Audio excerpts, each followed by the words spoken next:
നിറച്ചാർത്തായി ആമ്പലൂർ കുണ്ടുകാവ് ഭഗവതി ക്ഷേത്രത്തിൽ 28 ചാൽ ആഘോഷം. പൂരപ്രേമികൾക്ക് കാഴ്ച വിരുന്നൊരുക്കി ചടങ്ങുകൾ.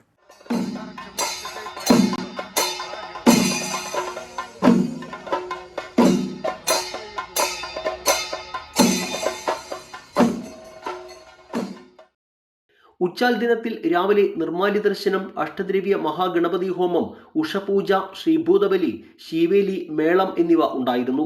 പ്രസാദ ഊട്ടും ഒരുക്കിയിരുന്നു. ക്ഷേത്രത്തിൽ പടിഞ്ഞാറേ നടയിൽ നിന്ന് കാഴ്ചശീവേലി, പല്ലാവൂർ ശ്രീധരന്മാരാർ പ്രാമാണികനായ പഞ്ചവാദ്യം എന്നിവയും നടന്നു.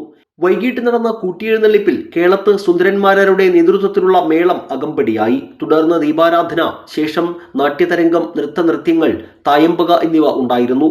ക്ഷേത്രം തന്ത്രി KP വിഷ്ണു ഭട്ടതിരിപ്പാട്, മേൽശാന്തി തൃക്കൂർ കിഴക്കേമഠം ഗിരീഷ് എംബ്രാന്തിരി എന്നിവർ ചടങ്ങുകൾക്ക് കാർമ്മികത്വം വഹിച്ചു.